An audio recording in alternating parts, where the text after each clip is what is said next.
नमस्कार सभी को। तो देखिए यहाँ पर हम लोग 50 मल्टीपल चॉइस लेके आए, क्लास 9th के हैं। ये साइंस के आपके होने वाले हैं और ये जो टॉपिक है हमारे पास में उसका नाम है एटॉमिक फाउंडेशन ऑफ मैटर। एक चैप्टर नंबर 9 है न्यू एनसीईआरटी का। तो चलिए स्टार्ट करते हैं बिना टाइम वेस्ट किए और देखते हैं फर्स्ट क्वेश्चन जो है इसमें क्या कहा गया है। तो फर्स्ट क्वेश्चन पे आते हैं। इसमें कहा गया the law stating that the mass can neither be created nor be destroyed in a chemical reaction is. तो देखिए एक बहुत इंपॉर्टेंट लॉ है जो ये कहता है कि जो मास है उसको ना ही क्रिएट किया जा सकता है ना ही डिस्ट्रॉय किया जा सकता है किसी भी केमिकल रिएक्शन में। इस लॉ को क्या कहा जाता है? तो लॉ ऑफ डेफिनेट प्रोपोर्शन नहीं कहा जाता है, इसको कहते हैं लॉ ऑफ कंजर्वेशन ऑफ मास। और मेनली होता क्या है कि मास ऑफ रिएक्टेंट जो होगा, mass of reactant this will be equal to mass of product हो जाएगा। ठीक है, यही ये बताना चाहता है लॉ। क्वेश्चन नंबर 2 पे आते हैं। Who propose law of conservation of mass in 1789। तो 1789 में law of conservation of mass को प्रपोज किया गया था। किसने प्रपोज किया था ये भी आपको यहाँ पर बताना है। तो एंटोनी लेवॉइजर ने इसको प्रपोज किया था 1789 में। तो सी ऑप्शन बिल्कुल सही है। और इन्हीं एंटोनी लेवॉइजर को याद रखिएगा, कहते हैं फादर। किसके फादर हैं? मॉडर्न केमिस्ट्री के। तो ये भी आपको याद रखना है कि फादर ऑफ मॉडर्न केमिस्ट्री कौन है? एंटोनी लेवॉइजर हैं। In the vinegar baking soda experiment, the apparent mass decreases when the reaction is carried out in an open flask। देखिए ओपन फ्लास्क था और उस ओपन फ्लास्क में क्या किया गया? बेकिंग सोडा विनेगर का एक्सपेरिमेंट किया गया।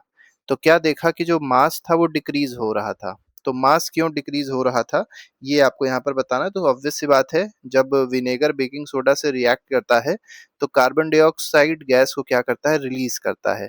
और एक कार्बन डाइऑक्साइड गैस जो है फ्लास्क क्योंकि ओपन था तो बाहर निकल जाएगी। और जब गैस बाहर निकल गई तो मास जो हो जाएगा वो रिड्यूस हो जाएगा। तो कार्बन डाइऑक्साइड गैस एस्केप कर रही थी, बाहर निकल रही थी, इस वजह से जो मास था वो क्या हो गया? कम हो गया। When baking soda and vinegar react in a closed system, the mass। देखिए अगर मान लीजिए वो जो सिस्टम अभी हम लोग ने लिया था, फ्लास्क लिया था, वो खुला हुआ था तो आपने देखा मास जो था बाहर निकल गया। अब उसको बंद कर दिया गया, क्लोज कर दिया गया तो मास बाहर नहीं निकलेगा, तो मास क्या रहेगा? कांस्टेंट रहेगा। क्वेश्चन नंबर 5 पे आते हैं। Which reaction could we use to verify the conservation of mass without gas evolution. तो गैस का इवोल्यूशन ना हो उसके लिए हम लोग कौन सी रिएक्शन यहाँ पर कर सकते हैं? तो Zn प्लस HCl अगर आप करेंगे तो ZnCl2 बन जाएगा प्लस हाइड्रोजन गैस बन जाएगी। अब ये हाइड्रोजन गैस फिर से इवॉल्व हो जाएगी तो इससे तो नहीं कर सकते। NaOH प्लस HCl से भी नहीं कर सकते, इसमें भी हाइड्रोजन गैस फॉर्म होती है। यहाँ पर हम लोग Na2SO4 जो सोडियम सल्फेट लिया गया उसका फॉर्मूला होता है Na2SO4। बेरियम क्लोराइड का फॉर्मूला होता है BaCl2। अब यहाँ पर आप देखेंगे कोई भी गैस फॉर्म नहीं होगी तो क्या बना देगा? NaCl बना देगा और BaSO4 बना देगा। तो आप देख सकते हैं यहाँ पर कोई गैस मतलब रिलीज नहीं हो रही है। यहाँ पर मेनली जो BaSO4 होता है ये व्हाइट कलर का प्रेसिपिटेट होता है। ठीक है, व्हाइट कलर का ये प्रेसिपिटेट होता है जो फॉर्म हो जाता है। और इससे हम लोग इस रिएक्शन से आसानी से हम लोग law of conservation of mass को वेरीफाई कर सकते हैं बिना गैस के इवोल्यूशन के। The white precipitate form when sodium sulphate reacts with barium chloride. तो देखिए सोडियम सल्फेट था, बेरियम क्लोराइड से रिएक्ट कर रहा था। ये बेरियम सल्फेट बना रहा था जो व्हाइट कलर का प्रेसिपिटेट था। तो क्या है व्हाइट कलर का प्रेसिपिटेट? तो बेरियम सल्फेट है। ठीक है, और बेरियम सल्फेट का फॉर्मूला पूछा जाए तो BaSO4 होता है, ये भी आपको याद रखना है। आगे बढ़ते हैं, अगले क्वेश्चन पे आते हैं। क्वेश्चन नंबर 7 क्या कह रहा है? The law of constant proportion was proposed by.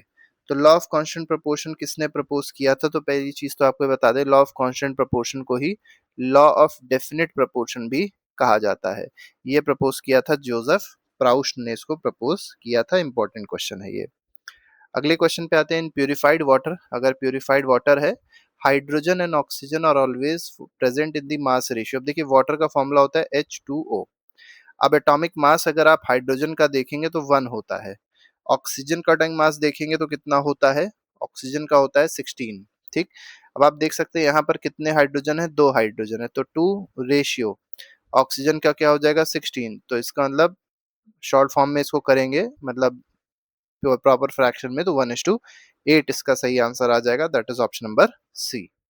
अगर पूछा था कि ऑक्सीजन और हाइड्रोजन का रेशियो मान लीजिए कोई पूछ लेते हैं तो आप इस नंबर को ना याद करिएगा, ऑक्सीजन इस टू हाइड्रोजन मतलब 8:1 हो जाएगा। आगे बढ़ते हैं, if 18 gram of water is decomposed completely the mass of oxygen obtained is. तो हमने क्या देखा कि वाटर में, वाटर मतलब क्या था, H2O था, ठीक है। H2O में H अपॉन O की जो वैल्यू है वो 1/8 के बराबर है। हमसे किसका पूछा गया, हमसे पूछा गया ऑक्सीजन का मास। तो ऑक्सीजन का मास क्या हो जाएगा ये हमको यहाँ पर बताना है। तो देखिए, अगर हमारे पास में 9 ग्राम होता, ठीक, 9 ग्राम वाटर होता तो हमको पता है 1 ग्राम उसमें हाइड्रोजन होता और 8 ग्राम उसमें ऑक्सीजन होता, ठीक है। लेकिन हमारे पास है कितना, 18 है, तो 9 को डबल कर दिया गया, 18 हो गया। तो 18 में क्या हो जाएगा, 2 ग्राम आपका क्या हो जाएगा, ऑक्स हाइड्रोजन हो जाएगा, और आपका 16 ग्राम क्या हो जाएगा, ऑक्सीजन हो जाएगा। तो यहाँ पर 16 gram will be the correct answer, that is option number D. आगे बढ़ते हैं, क्वेश्चन नंबर 10th पे आते हैं, which statement best explains the law of definite proportion. तो लॉ ऑफ डेफिनेट प्रोपोर्शन को कौन एक्सप्लेन करता है, स्टेटमेंट ये आपको बताना है। तो एलिमेंट कंबाइंड इन वेरिएबल रेशियो बिल्कुल ही गलत है। Compound have fixed composition by mass, ये दिया गया है अगले स्टेटमेंट में, और यही स्टेटमेंट बिल्कुल सही है। इसका मतलब क्या है, जैसे मान लीजिए वाटर है, तो वाटर आप कहीं का भी देखेंगे उसमें हाइड्रोजन और ऑक्सीजन का रेशियो जो होगा वो हमेशा क्या रहेगा, कांस्टेंट रहेगा, मतलब 1:8 ही रहेगा मास का रेशियो। इसी तरीके से मान लीजिए आप कार्बन डाइऑक्साइड देख रहे हैं, तो कार्बन डाइऑक्साइड में मास का रेशियो क्या रहेगा, ये आप लोग कमेंट बॉक्स में जरूर बताइएगा, ठीक है। तो इसका मास रेशियो आप लोग कमेंट में बताइएगा कि कार्बन डाइऑक्साइड के केस में कार्बन और ऑक्सीजन का मास रेशियो क्या रहना चाहिए, ये आप लोग कमेंट बॉक्स में बताइए। आगे बढ़ते हैं, क्वेश्चन नंबर 11 कह रहा है Dalton's atomic theory was mainly based on. तो डाल्टन एटॉमिक थ्योरी जो थी वो किस पे बेस्ड थी, एटॉमिक स्ट्रक्चर पे बेस्ड नहीं थी, रेडियो एक्टिविटी पे बेस्ड नहीं थी, लॉ ऑफ केमिकल कॉम्बिनेशन पे बेस्ड थी। तो यहाँ पर सी ऑप्शन जो है वो बिल्कुल सही है, मतलब law of conservation of mass पे बेस्ड थी और लॉ ऑफ कांस्टेंट प्रोपोर्शन, इन दोनों पे ही ये बेस्ड थी। According to Dalton atoms are, तो डाल्टन के हिसाब से एटम क्या होते थे, ये इंडिविजुअल पार्टिकल्स होते थे, ये डिवाइड नहीं हो सकते थे। हालांकि बाद में क्या देखा गया कि एटम के अंदर भी कुछ सब एटॉमिक पार्टिकल्स होते हैं जिनको इलेक्ट्रॉन, प्रोटॉन और न्यूट्रॉन कहा गया। आगे बढ़ते हैं, which Dalton postulate explained fixed composition of compounds. तो यहाँ पर पूछा गया कौन सा ऐसा डाल्टन का मतलब पोस्टुलेट था जो ये एक्सप्लेन करता है, जो फिक्स्ड कंपोजिशन ऑफ कंपाउंड्स को एक्सप्लेन करता है, ये आपको यहाँ पर बताना है। तो एटम्स आर इंडिविजिबल ये नहीं एक्सप्लेन करेगा, atoms combine in simple whole number ratio, ये बिल्कुल सही है। तो डाल्टन ने ये बात भी बताई थी कि जो एटम्स होते हैं वो सिंपल होल नंबर रेशियो में कंबाइन करते हैं। तो यही मेनली एक्सप्लेन करेगा कि फिक्स्ड कंपोजिशन कंपाउंड्स में आपको देखने को मिलेंगे। Which statement is not a Dalton postulate, तो इनमें से कौन सा स्टेटमेंट जो है वो डाल्टन का एक पोस्टुलेट नहीं है। Atoms combine in simple ratio, ये तो है। एटम्स आर डिविजिबल, ये भी है। Atoms contain proton and electron, ये कोई डाल्टन ने बात नहीं बताई है, तो बाद में बात पता चली है, ये गलत है। Atom of same element were considered by Dalton to be identical in. अब जैसे मान लीजिए एलिमेंट सेम है तो उसके अंदर जो एटम्स होंगे वो भी क्या होंगे, सेम होंगे, लेकिन उनका क्या चीज सेम होगी, तो उनकी मास और प्रॉपर्टीज क्या होगी एटम्स की, सेम होगी। जैसे मान लीजिए हमारे पास ये एक एलिमेंट है और ये एलिमेंट गोल्ड का है, ठीक। तो इस गोल्ड के अंदर जो गोल्ड के एटम्स होंगे उनकी अगर आप मास और उनकी प्रॉपर्टीज देखेंगे तो इसकी प्रॉपर्टी से प्रॉपर्टी क्या होगी, एक ही होगी। यही डाल्टन ने बताया है। 2.4 gram carbon produces how much carbon dioxide. तो 2.4 ग्राम कार्बन है, ये कितना कार्बन डाइऑक्साइड को प्रोड्यूस करेगा ये बताना है, बहुत अच्छा क्वेश्चन है। तो देखिए हमको फॉर्मूला पता होना चाहिए, C+O2 जो है रिएक्शन यही होती है, C+O2 क्या दे देता है, CO2 दे देता है, ठीक। इसका मतलब क्या हो गया, ये जो 12 ग्राम हम लोग ने कार्बन को लिया, अब यहाँ पर अगर इसका मॉलिक्यूलर मास निकाला जाएगा तो 44 ग्राम कार्बन डाइऑक्साइड मिल जाएगा, ठीक है। तो 12 ग्राम कार्बन से हम लोग को 44 ग्राम कार्बन डाइऑक्साइड मिल रहा है। तो इसको ऐसे लिख सकते हैं, 12 ग्राम, यूनिटरी मेथड मेनली लगाना है, carbon gives 44 gram carbon dioxide. लेकिन हमारे पास कार्बन का मास कितना है, 2.4 ग्राम है, तो 2.4 ग्राम अगर देखेंगे, 2.4 ग्राम कार्बन अगर हमारे पास में, तो ये कितना दे देगा, 44/12 इंटू 2.4 दे देगा। इसको आप कट कर लीजिए तो 0.2 आ जाएगा, तो आंसर आ गया 8.8 ग्राम, ठीक है। तो इसमें जो सही आंसर है that is option number C. Question number 17 कह रहा है compound contains 40% sulphur and 60% oxygen, sulphur is equal to 20 gram, oxygen present will be. देखिए यहाँ पर बहुत अच्छा क्वेश्चन बोला गया कि सल्फर जो है 20 ग्राम है, तो दो चीजें हैं, सल्फर है और क्या है, ऑक्सीजन है। सल्फर कितना परसेंटेज था, सल्फर परसेंटेज है 40%। अब 40% की वैल्यू कितनी दी गई है, 20 ग्राम आपको दे दी गई है। अब अगर 40% की वैल्यू 20 ग्राम है, तो पूछा गया है ऑक्सीजन की वैल्यू कितनी है, तो ऑक्सीजन 60% है इसकी, पर इसका मास क्या हो जाएगा, तो 40% का मतलब हो गया आपका 20 ग्राम। ठीक, तो इसका मतलब 1% का मतलब 20 ग्राम, तो 1% का मतलब क्या हो जाएगा, 1% का मतलब हो जाएगा 20/40। तो 60% का मतलब क्या हो जाएगा, 20/40 इंटू 60 हो जाएगा। तो ये आंसर आ जाएगा 30 ग्राम। तो यहाँ पर 17th में जो बी ऑप्शन है बिल्कुल सही हो जाएगा। आगे बढ़ते हैं, अगले क्वेश्चन पे आते हैं। अगला क्वेश्चन देखिए क्या कह रहा है, क्वेश्चन नंबर 18 है, which law applies to both physical and chemical changes. तो फिजिकल और केमिकल चेंज दोनों पे कौन सा लॉ अप्लाई होता है, law of conservation of mass apply होता है। तो ए ऑप्शन बिल्कुल सही है। आगे बढ़ते हैं, लेवॉइजर इज नोन एज, तो एंटोनी लेवॉइजर को क्या कहा जाता है, अभी हमने देखा था, इन्हीं को फादर ऑफ मॉडर्न केमिस्ट्री कहा जाता है। इंपॉर्टेंट है, ये बात याद रखिएगा, क्योंकि इन्होंने बहुत ज्यादा कंट्रीब्यूशन मॉडर्न केमिकल साइंसेस में दिया है। 20th क्वेश्चन कह रहा है, प्राउश वर्कड एक्सटेंसिवली ऑन, तो प्राउश ने बहुत सारा काम किया है, किस पे इन्होंने बहुत ज्यादा काम किया है ये हमको यहाँ पर बताना है। तो कॉपर कार्बोनेट का जो कॉम्पोजिशन था, ठीक है, इस पे ही मेनली काम किया इन्होंने।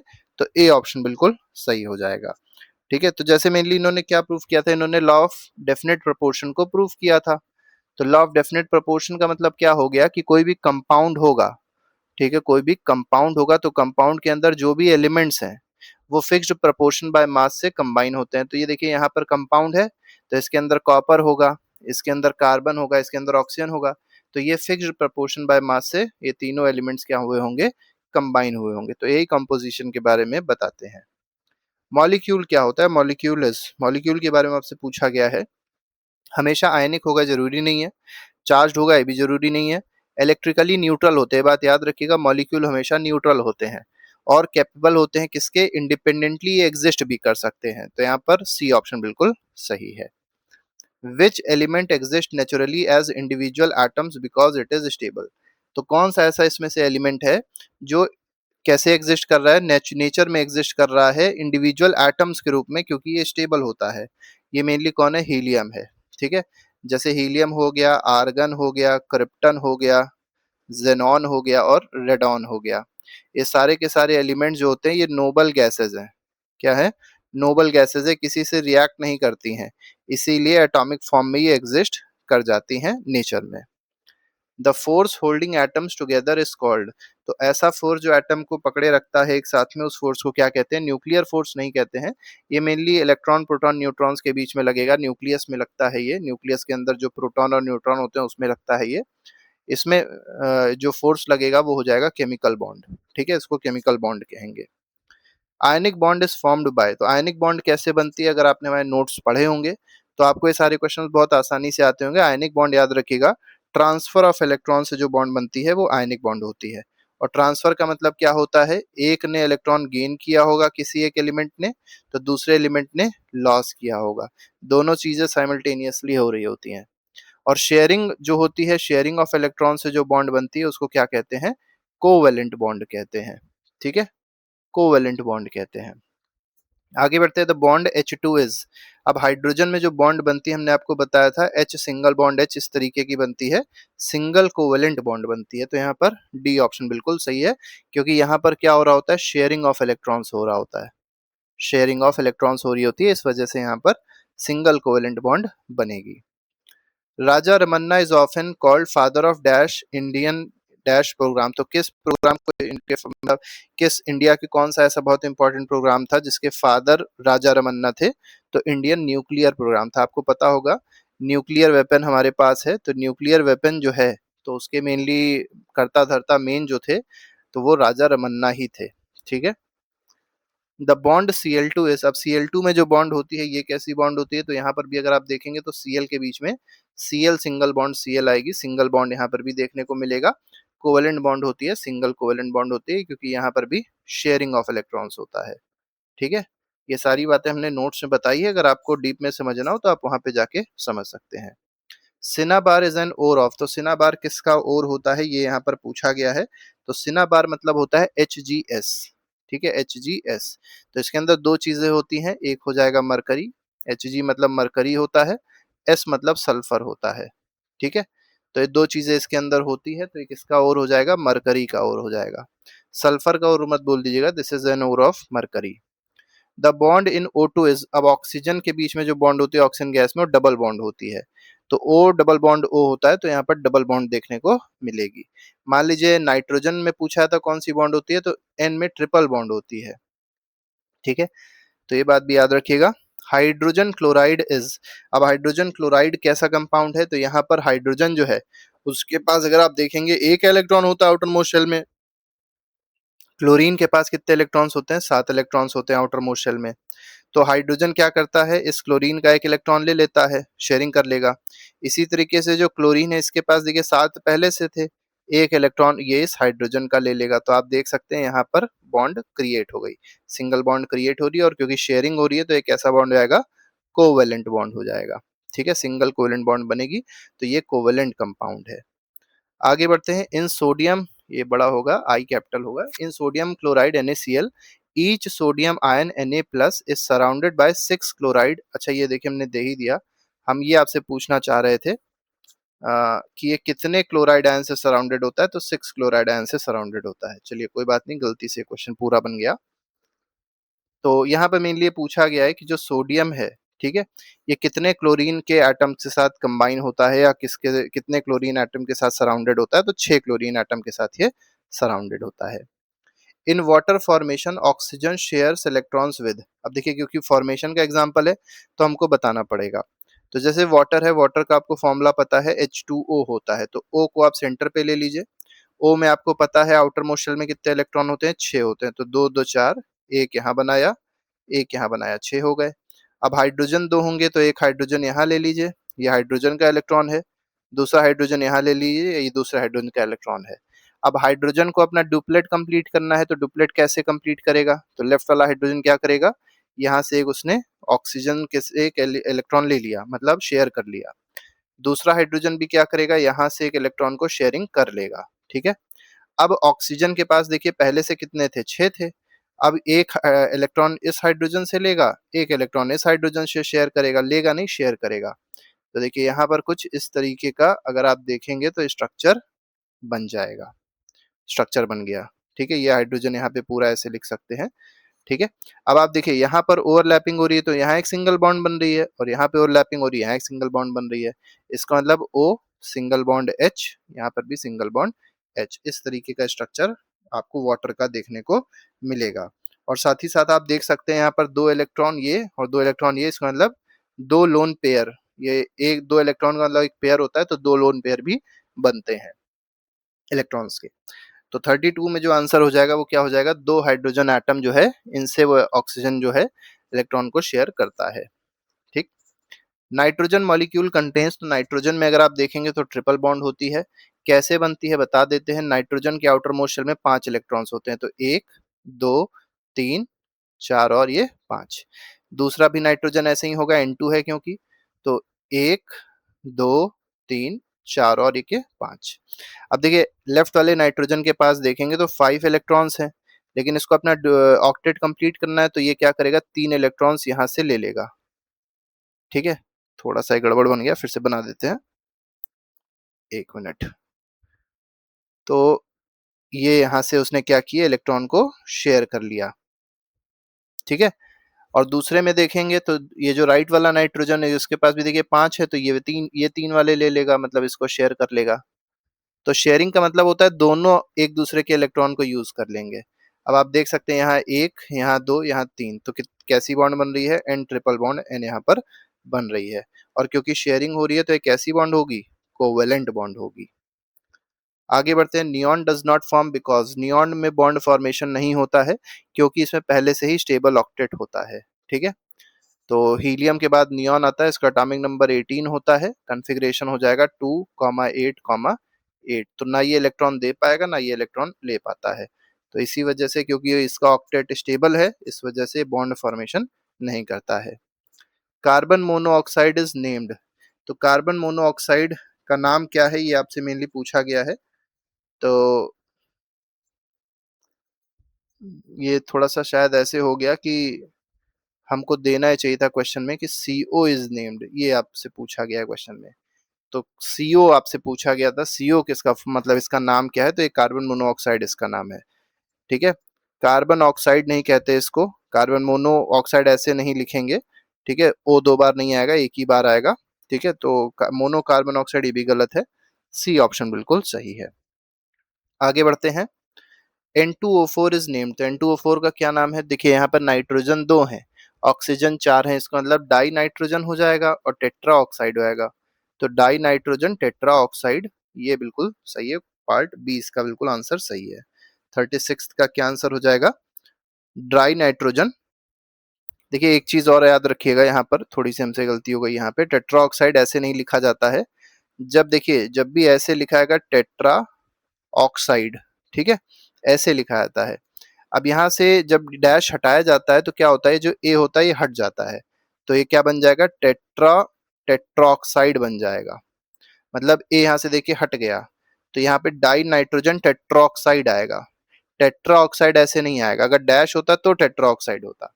ठीक है, लेकिन जब डैश हटाते हैं तो ए हम लोग वहां से हटा देते हैं। N2O5 का फॉर्मूला क्या होगा, N2O5 का नाम क्या होगा, ये बताना है। तो नाइट्रोजन पेंटॉक्साइड, क्योंकि दो नाइट्रोजन है तो बिल्कुल नहीं हो सकता। डाई नाइट्रोजन है और पेंटॉक्साइड है, देखिए यहाँ पे भी वही सेम काम किया गया है। यहाँ पर अगर लिखना होता तो ऐसे लिखते, पेंटा ऑक्साइड लिख सकते थे, लेकिन देखिए डैश हटा दिया गया, जब डैश हटता है तो ए भी हट जाता है, तो क्या बन जाएगा, पेंटॉक्साइड बन जाएगा। ठीक है, तो पेंटॉक्साइड आएगा। तो वही चीज आपको यहाँ पर समझनी है और सीखनी है। आगे बढ़ते हैं। SF6 इज, अब SF6 क्या होता है, S मतलब सल्फर हो जाएगा, F मतलब फ्लोरीन, और 6 फ्लोरीन है। ठीक है, अब देखिए यहाँ पर भी वही सेम चीज है। तो यहाँ पर सल्फर जो है टेट्रा फ्लोराइड नहीं है, पेंटा फ्लोराइड भी नहीं है, हेक्सा फ्लोराइड हो जाएगा। ठीक है, तो sulphur hexa fluoride is the correct answer. अब हेक्स फ्लोराइड मत इसको सोचिएगा, हेक्सा फ्लोराइड ये रहेगा। आगे बढ़ते हैं। Covalent bond is form by the dash of electrons between atoms, तो कोवेलेंट बॉन्ड कैसे फॉर्म होती है, बाय शेयरिंग ऑफ इलेक्ट्रॉन से फॉर्म होती है। अभी हमने आपको बताया था, तो बोथ गेन और लॉस, लॉस ट्रांसफर, ये दिया गया है इसमें। तो मेनली ट्रांसफर ऑफ इलेक्ट्रॉन्स, देखिए इसमें ट्रांसफर तो नहीं होगा, ना ही गेन हो रहा है, लॉस भी नहीं हो रहा है, दोनों ही नहीं हो रहा। ट्रांसफर का मतलब भी ये होता है कि गेन या लॉस, तो इसमें आंसर आ जाएगा ई ऑप्शन भी एक ले लीजिएगा, none of the above, none of the above. क्योंकि अगर इसमें शेयरिंग दिया होता, अगर कोई ऑप्शन में शेयरिंग दिया होता तो सही होता। कोवेलेंट बॉन्ड याद रखिएगा शेयरिंग से फॉर्म होती है, ट्रांसफर से नहीं फॉर्म होती है। ट्रांसफर ऑफ इलेक्ट्रॉन से कौन फॉर्म होता है, आयनिक बॉन्ड फॉर्म होती है। आगे बढ़ते हैं। क्वेश्चन नंबर 40 है, the common name for H2O, H2O का कॉमन नेम आपको पता ही वाटर है। ठीक है, Na+ is formed when sodium, देखिए सोडियम का अगर एटॉमिक नंबर देखा जाएगा तो ये 11 होता है। कॉन्फ़िगरेशन देख लीजिए 2,8,1 हो जाएगा। अब ये सोडियम करता क्या है, इस एक इलेक्ट्रॉन को क्या कर देता है, लूज कर देता है, छोड़ देता है। जब ये लूज करेगा तो एक इलेक्ट्रॉन कम हो गया, एक इलेक्ट्रॉन कम होने का मतलब एक प्लस चार्ज उस पर इंक्रीज हो गया, तो इसीलिए क्या बन जाएगा, Na+ बन जाता है। तो इसने क्या किया, एक इलेक्ट्रॉन को लूज किया है, तो बाय लूजिंग वन इलेक्ट्रॉन ये Na+ का फॉर्मेशन हो जाता है। Cl- is formed when chlorine, अब देखिए Cl का अगर आप देखेंगे तो इसका एटॉमिक नंबर होता है 17। कॉन्फ़िगरेशन कर लीजिए 2,8,7। अब ये 7 मतलब इसको ऑक्टेट कंप्लीट करने के लिए क्या करना पड़ेगा, एक इलेक्ट्रॉन बाहर से गेन करना पड़ेगा, और जब एक इलेक्ट्रॉन गेन करेगा तब ये क्या बना देगा, देखिए एक इलेक्ट्रॉन गेन का मतलब ये हो गया कि निगेटिव चार्ज एक बढ़ गया, तो ये क्या करेगा, एक इलेक्ट्रॉन को गेन करेगा, तो बी ऑप्शन बिल्कुल सही है क्वेश्चन नंबर 42 का। 43 पे आते हैं। 43rd क्वेश्चन देखिए क्या कह रहा है, ionic bond is form due to, ionic bond कैसे फॉर्म होती है, तो शेयरिंग ऑफ इलेक्ट्रॉन से नहीं, ये तो कोवेलेंट बॉन्ड बना देगा। ठीक है, और दूसरा दिया गया है अट्रैक्शन बिटवीन अपोजिट आयन, बिल्कुल सही बात है। एक आयन पॉजिटिव होगा, दूसरा आयन निगेटिव होता है, दोनों एक दूसरे को अट्रैक्ट कर लेते हैं, तो आयनिक बॉन्ड का फॉर्मेशन होता है। NaCl क्रिस्टल इज, तो NaCl क्रिस्टल के बारे में आपको बताना है कौन सी बात यहाँ पर सही है, तो मॉलिक्यूल होता है नहीं, रिपीटिंग 3D आयनिक अरेंजमेंट, ये बिल्कुल सही हो जाएगा।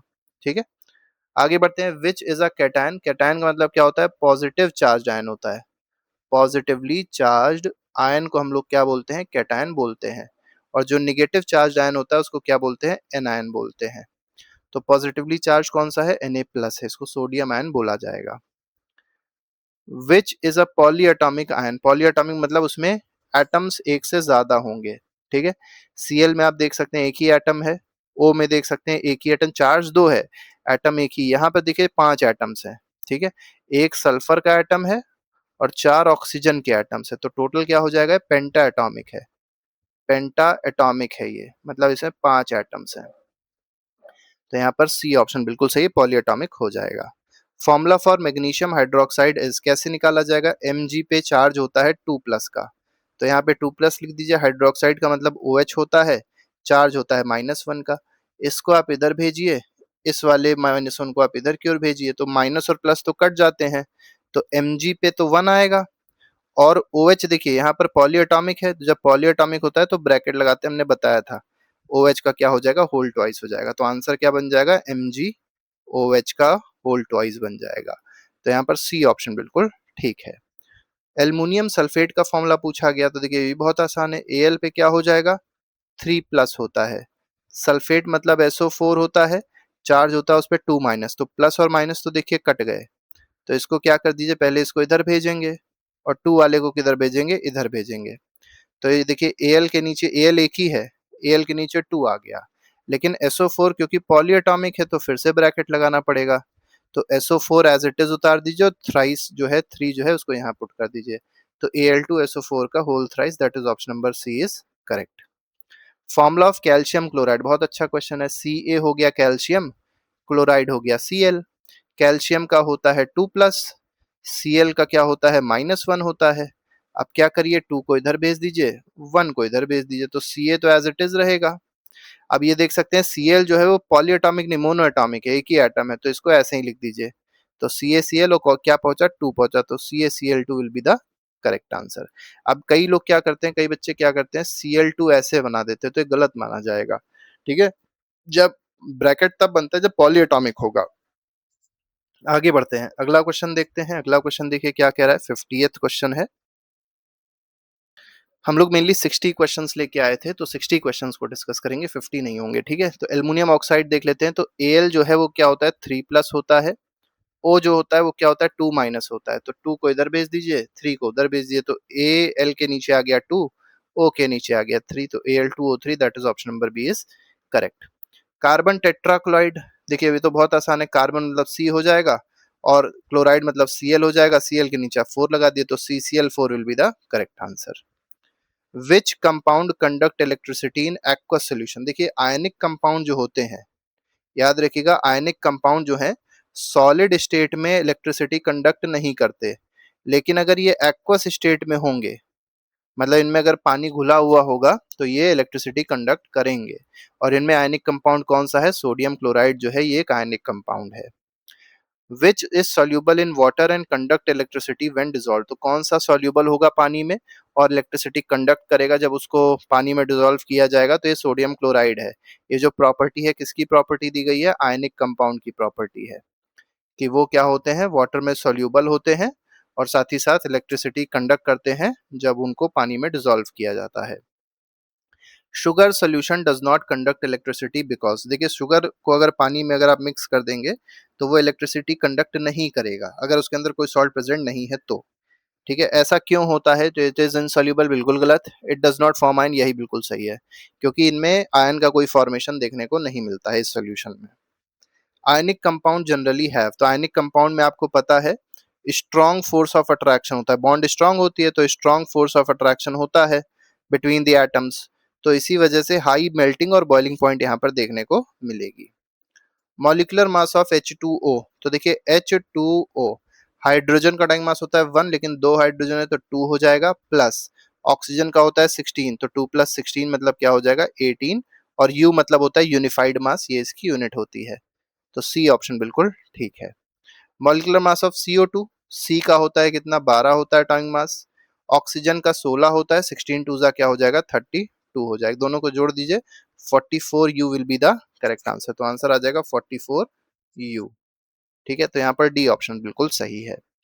Formula unit mass of Na2O, formula unit mass का मतलब वही है, मॉलिक्यूलर मास ही एक तरीके से आपको बताना है, तो इसमें अगर देखा जाए Na का क्या होता है, तो Na का पहले आपको पता होना चाहिए 23 होता है। तो 23 को मल्टीप्लाई कर देंगे 2 से, प्लस ऑक्सीजन हो जाएगा 16, तो ये हो जाएगा 46 प्लस 16, 46 प्लस 16 हो जाएगा 62 U। तो यहाँ पर बी ऑप्शन बिल्कुल सही है। अगला क्वेश्चन है 59 क्वेश्चन कह रहा है formula unit mass of CaNO3 का होल ट्वाइस। बहुत अच्छा क्वेश्चन है, थोड़ा सा बड़ा पड़ेगा ये क्वेश्चन। तो कैल्शियम का हो जाएगा 40, ठीक। नाइट्रोजन का होता है 14, ऑक्सीजन होता है 16, 16 क्योंकि 3 है, 16 3 जा 48, और इस पूरे का क्या करना है, हमको डबल करना है। अब सबको जोड़ दीजिए, तो 40 प्लस ये हो जाएगा आपका 58 62, 62 इंटू 2 हो जाएगा 120, 60 124 हो जाएगा ये, ठीक है। तो 124 प्लस 40 कर लीजिए, तो 164 u is the correct answer, that is option number C, ठीक है। लास्ट क्वेश्चन है विच स्टेटमेंट इज करेक्ट, कौन सा स्टेटमेंट करेक्ट है पूछा गया है आपसे।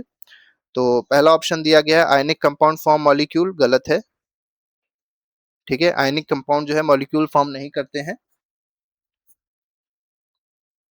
मतलब ये स्टेटमेंट ही गलत टाइप का लग रहा है। सेकंड देखिए क्या कह रहा है, कोवेलेंट कंपाउंड्स फॉर्म आयंस, ये बिल्कुल गलत है। आयनिक कंपाउंड आयन फॉर्म करेंगे। Formula unit mass is used for ionic compound, तो फार्मूला यूनिट मास जो है आयनिक कंपाउंड के लिए यूज होता है, बिल्कुल सही बात है। तो सी ऑप्शन बिल्कुल इसमें सही हो जाएगा। तो इस तरीके से 60 एमसीक्यूज थे जो हम लोग ने डिस्कस किए, और ये पूरे एमसीक्यूज जो हैं ये आपका पूरा चैप्टर जो है कवर कर लिए हैं। अब आपने अगर चैप्टर रिवाइज कर लिया है और ये क्वेश्चंस कर लिए हैं, तो अब आप कोई भी आपको दिक्कत इस चैप्टर में नहीं होने वाली है। तो इसके अलावा नोट्स पढ़े हैं चैप्टर के, और चैप्टर के एमसीक्यूज पढ़े हैं, आप जाके देख सकते हैं, अपना रिवीजन अच्छे से कर सकते हैं। अभी के लिए फिलहाल नहीं। Thank you very much, goodbye, जय हिंद।